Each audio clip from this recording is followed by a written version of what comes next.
All right, the 49ers have made their initial cuts to 53 players.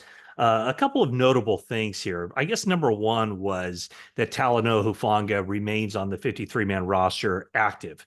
And the last time we spoke to Kyle Shanahan on Sunday, he suggested that it was a distinct possibility that Hufanga would go on reserve PUP, which would make him ineligible for the first 4 games of the season. So the fact that he was cleared and should begin practicing soon means that he is definitely in play to be on the field week one when the 49ers open the season against the New York Jets. The 49ers did place Elijah Mitchell on injured reserve. He is out for the season. His career, more than likely, with the 49ers is over after 4 seasons.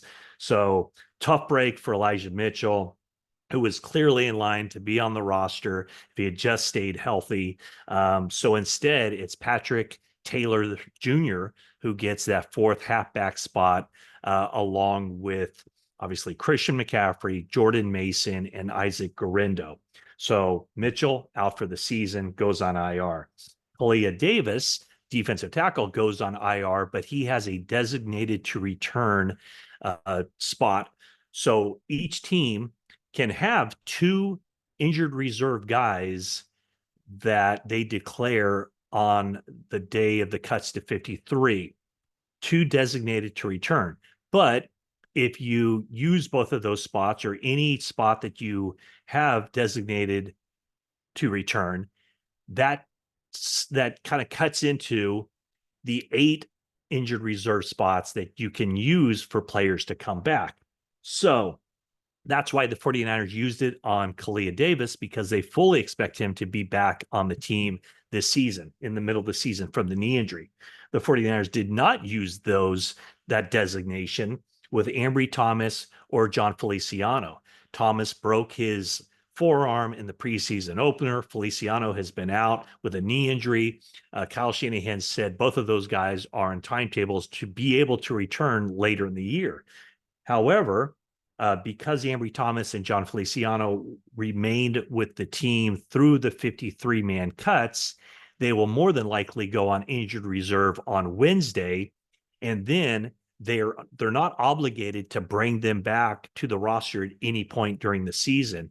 So what that means is, let's just say for Ambry Thomas, if they don't feel a need for Ambry Thomas to be on the 53-man because they like the cornerbacks ahead of him and there's not going to be a spot for him, they don't have to bring him back. With John Feliciano, maybe kind of the same thing, a veteran guy who, when he signed his 1-year contract with the 49ers in the offseason, he called it the last ride. But right now, with Dominick Puni playing as well as he has and really looking like he's locked up that right guard starting position, and then with Spencer Burford returning to practice on Monday, that very well could be the 2 interior offensive linemen that the 49ers will need, along with Nick Zakelj, and of course, starter on the other side, Aaron Banks and Jake Brendel. So that's where the 49ers are with their roster. A couple of other things of note. They kept 2 tight ends on the team. And why only 2 when in years past they've kept 4?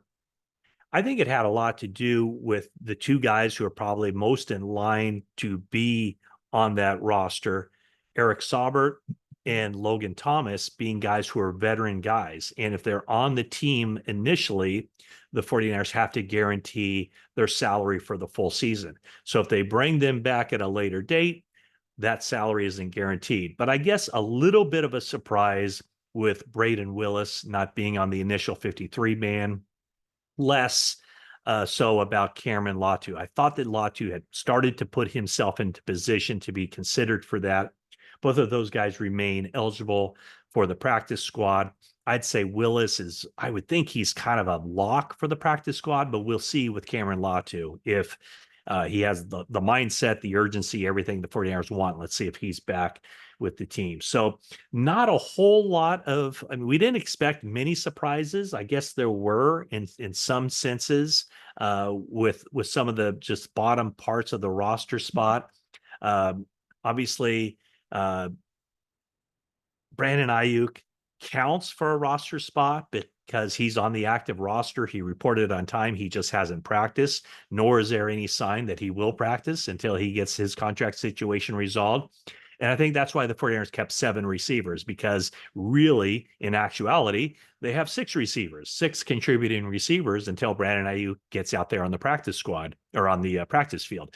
So there's 6 receivers that are out there being able to practice: Deebo Samuel, Jauan Jennings, Ricky Pearsall, Jacob Cowing, Chris Conley, who really earned his spot, by the way, as a veteran guy who also plays special teams, and Ronnie Bell.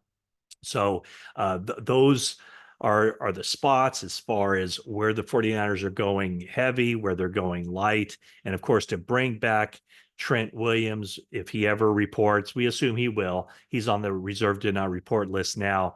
49ers would have to make a roster spot in order to bring him back. Right now, I guess you could say Feliciano would be that spot, because he appears to be going to IR. The defensive line, 49ers keep 9 defensive linemen. Probably the only guy that I really didn't have on it who made it was Sam Okawanu. And then the linebackers, Curtis Robinson earned his spot as the 6th guy. Well, I shouldn't say as a 6th guy. I think he kind of was a lock the way he'd been playing.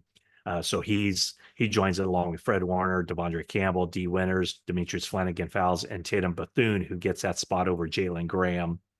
And then, the cornerback situation, that's probably one of the spots that really will take some, we'll look and see what the 49ers decide to do in their nickel situations. It certainly looks like they have so much confidence in Diamador Lenore that he'll be starting on the outside, moving inside to slot to play nickelback in passing situations. And then it's a matter of who do they line up outside? Who do they line up outside when the Jets on Monday Night Football go to 3 wides? Is it going to be Renardo Green, the rookie, or will it be Isaac Yiadom, who's a veteran who was looking really good until he had an ankle injury? So those are the 49ers roster decisions as they get down to their initial 53, but it's certainly not the final 53, because you can be sure that there will be other roster moves here in the coming days as they kind of fine tune that thing to get ready for week 1.